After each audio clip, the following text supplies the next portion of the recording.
وَلِيُنذِرُوا قَوْمَهُمْ إِذَا رَجَعُوا إِلَيْهِمْ لَعَلَّهُمْ يَحْذَرُونَ۔ اور جب وہ دین کو سمجھ لیتے، سمجھ کر پھر اپنے علاقے میں آ کر دین کی اس شمع کو روشن کرتے اور لوگوں کو بتلاتے کہ محبوب کا دین یہ ہے۔ فرمایا کہ ایسا کیوں نہ ہوا؟ آج ہم دیکھتے ہیں کئی کے علاقے ایسے ہیں کہ وہاں پر مطلب ایک عالم بھی وہاں کا مقامی موجود نہیں ہے، مقامی عالم۔ تو یہاں پر مقامی عالم کے لحاظ سے بات ہو رہی ہے۔ فرمایا کہ ہر علاقے سے ایسا ہونا چاہیے تھا، ہر محلے سے، کہ کوئی ایک نہ ایک شخص ایسا جاتا کہ جو دین کی سمجھ بوجھ حاصل کرتا، جو دین حاصل کرتا اور حاصل کر کے پھر امت کے لوگوں تک پہنچاتا۔ ہمارے اسلاف کی طرف اگر نظر دوڑائی جائے تو یہ بات وضاحت کے ساتھ عیاں ہوتی ہے کہ ہمارے اسلاف نے کس قدر دشواری اور کس قدر مشکلات سے گزر کر انہوں نے علم دین کا حصول کیا ہے۔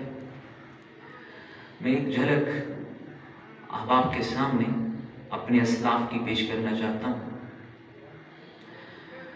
حضرت سیدنا ابو ہریرہ رضی اللہ تعالیٰ عنہ حدیث کے راوی ہیں، اور یہ حدیث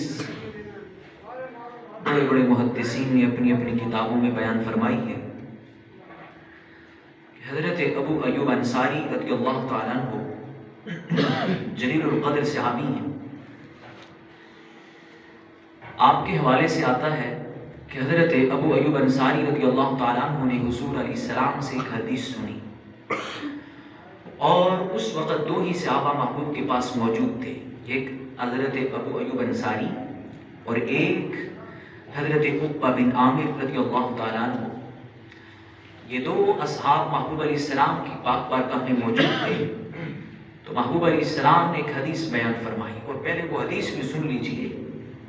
حدیث یہ ہے کہ حضور علیہ السلام نے ارشاد فرمایا، من ستر مؤمنا علی خزیہ ستر اللہ لہ یوم القیامہ۔ فرمایا کہ جو شخص دنیا میں کسی کی پردہ پوشی کرے گا، اللہ رب العزت قیامت کے روز اس کی پردہ پوشی فرمائے گا۔ حدیث یہ ہے، دو صحابہ محبوب کے بارگاہ میں بیٹھے ہیں، کون کون؟ حضرت عقبہ بن عامر اور حضرت ابو ایوب انصاری رضی اللہ تعالیٰ عنہ۔ یہ دو صحابہ محبوب کے پاس اس وقت موجود تھے کہ جب محبوب نے یہ حدیث بیان فرمائی، کیونکہ محبوب علیہ السلام کا ہر کلام اور ہر گفتگو حضور علیہ السلام کی چونکہ حدیث پاک ہوتی، اور محبوب علیہ السلام نے جب یہ فرمایا، وقت گزرتا چلا گیا۔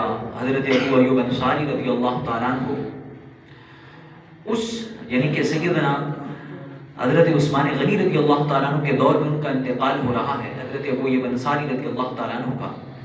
حضرت صدیق اکبر کا بھی انہوں نے زمانہ پایا، حضرت فاروق اعظم کا بھی انہوں نے زمانہ پایا، حضرت ابو ایوب انصاری نے۔ اب جب کہ اسلام کا دائرہ سیدنا فاروق اعظم کے دور میں وسیع ہونے لگا، یعنی کہ اسلام پھیلنے لگا ملک شام اور ان دیگر علاقوں کی طرف، تو صحابہ کرام رضی اللہ تعالیٰ عنہ جو تھے مدینہ کے رہنے والے، تو انہوں نے بھی وہاں پر اپنا مطلب سفر یہاں سے کیا، اور وہاں پر علم کی شمع روشن کرنے کے لیے وہاں پر چلے گئے۔ اور حضرت عقبہ بن عامر رضی اللہ تعالیٰ عنہ بھی دین کی شمع جلانے کے لیے ملک شام کے ایک شہر میں جا پہنچے۔ جب یہ وہاں پہ پہنچے، ادھر سے حضرت ابو ایوب انصاری رضی اللہ تعالیٰ عنہ کہ محبوب علیہ السلام باتیں نہیں کرتے، حضرت ابو ایوب انصاری رضی اللہ تعالیٰ عنہ کی محبوب علیہ السلام کی یاد آئی، یعنی کہ محبوب علیہ السلام کی یاد آئی کہ محبوب آج ہوتے تو محبوب کا دیدار کرتے، محبوب علیہ السلام کی زیارت کرتے۔ انہوں نے کہا کہ چلو محبوب نہیں ہے، میرے ایک دوست تھا عقبہ بن عامر رضی اللہ تعالیٰ عنہ، ہم نے محبوب علیہ السلام کی ایک حدیث دونوں جنہوں نے بیٹھ کر کے حضور کی بارگاہ میں سنی تھی، لہٰذا اب ہم کیا کرتے ہیں، حضرت ابو ایوب انصاری جو کہ مدینہ منورہ میں رہتے تھے اور وہ ملک شام میں رہتے تھے، حضرت عقبہ بن عامر، تو انہوں نے کہا کہ اب میں یہ کرتا ہوں کہ یہاں سے جاتا ہوں اور عقبہ بن عامر کے پاس، اور اس کے پاس جا کر کے کہتا ہوں کہ وہ جو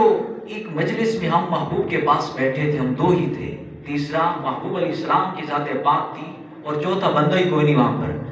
تو محبوب علیہ السلام نے جو ہمیں ایک حدیث بیان کی تھی، اس سے میں جا کر کے سنتا ہوں اور اس کو جا کر کے کہتا ہوں کہ محبوب کا وہ بیان کرنے کا انداز کیا تھا. محبوب علیہ السلام جب وہ کلام اور گفتگو کر رہے تھے تو محبوب علیہ السلام کس انداز میں بیٹھے تھے اور حضور نے کس انداز میں ٹیک لگا رکھی تھی، اور وہ لمحہ مقدس سے جب وہ الفاظ نکل رہے تھے تو کیا چاشنی تھی اور کیا لذت تھی. حضرت ابو ایوب انصاری نے بڑھاپے کی عمر ہے اور جلیل القدر صحابی ہیں، اور آپ ضعیفی کی عمر میں پہنچ چکے ہیں، چلنا آپ کے لیے دشوار ہے، لیکن ایک حدیث سننے کے لیے مدینہ منورہ سے سفر شروع کیا، حتیٰ کہ ملک شام میں جا پہنچے.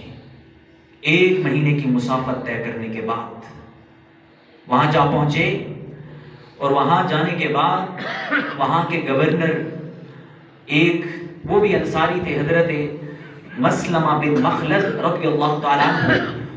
وہ ملک شام کے اس وقت گورنر تھے، سیدنا فاروق اعظم کی طرف سے بنائے گئے تھے، اور وہ بھی صحابی تھے. گورنر ہاؤس میں جا پہنچے حضرت ابو ایوب انصاری، اور انہوں نے کہا آج ہم نے اپنے ایک دوست کو ملنا ہے، عقبہ بن عامر کو، مجھے ان کے گھر کی خبر نہیں، لہٰذا مجھے بتلائیے کہ ان کا گھر کہاں ہے. انہوں نے کہا کہ جناب آپ بڑے جلیل القدر صحابی ہیں، چونکہ آقا علیہ السلام نے جب ہجرت فرمائی تھی سب سے پہلے محبوب علیہ السلام نے انہی کو شرف بخشا تھا کہ حضور علیہ السلام نے انہی کے گھر میں قیام فرمایا تھا، حضرت ابو ایوب انصاری رضی اللہ تعالیٰ عنہ کے گھر میں. حضرت ابو ایوب انصاری رضی اللہ تعالیٰ عنہ حضرت مسلمہ سے کہنے لگے کہ ہمیں عقبہ بن عامر کا گھر بتلائیے کہ محبوب کا ذکر چاہتا ہے، جی چاہتا ہے کہ محبوب کا ذکر کیا جائے. محبوب علیہ السلام کے ذکر کے لیے وہاں پر پہنچے تو حضرت مسلمہ نے کہا کہ جناب ٹھہریے، ہم آپ کی آب و بھگت کرتے ہیں، آپ کو کھانا پینا کھلاتے ہیں. انہوں نے کہا نہیں، آج محبوب کی بہت یاد آئی ہے، محبوب کی بہت یاد آئی ہے کہ میں چاہتا ہوں کہ میں جلدی سے جلدی پہنچوں حضرت عقبہ بن عامر کے پاس اور اپنے محبوب کا ذکر سنوں، محبوب کی تعریفیں سنوں. بہرحال حضرت مسلمہ بن مخلد رضی اللہ تعالیٰ عنہ نے ایک شخص کو بھیجا ان کے ساتھ، اور حضرت ابو ایوب انصاری رضی اللہ تعالیٰ عنہ حضرت عقبہ بن عامر کے دروازے پر جا پہنچے. حضرت عقبہ بن عامر نے کہا کہ جناب جلدی سے اندر آ جائیے. کہا نہیں، پہلے محبوب کا ذکر سناؤ، محبوب کا ذکر سنا. ہجر تیرا جے پانی منگے کھو نینا دے میں گیڑا، جی کرتا تینو سامنے بٹھا کے آئی درد پرانے چھیڑا. محبوب کی یاد جو آئی تو یہاں سے وہاں تک 1 مہینے کی طویل مسافت کی اور طویل سفر کیا، اور وہاں جا کر حضرت عقبہ بن عامر سے کہا کہ محبوب کی حدیث سناؤ جو ہم نے فلاں جگہ پر بیٹھ کر کے محبوب علیہ السلام کی مجلس میں سنی تھی. وہاں پر انہوں نے محبوب علیہ السلام کا وہ ذکر سنا، آقا علیہ السلام کی وہ مبارک حدیث سنی.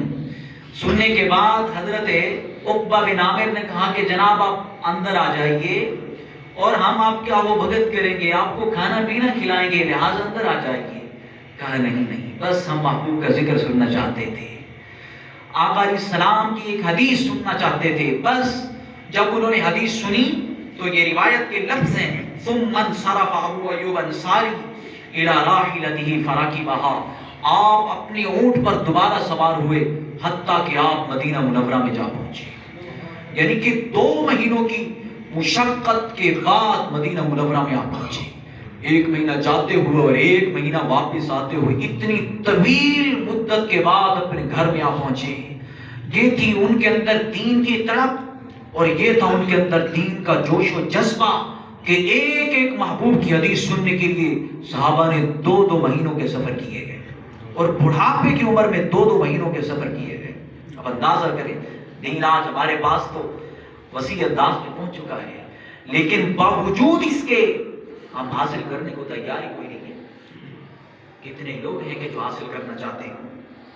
صحابہ تو وہ تھے کہ محبوب علیہ السلام کی ایک حدیث سننے کے لیے جناب کے 2 مہینے کیا نہ جانے صحابہ نے اپنی ساری زندگیاں کھپا دی. کوئی تصور ہی نہ ابھرا تیری تصویر کے بعد، ذہن خالی ہی رہا قاصۂ سائل کی طرح.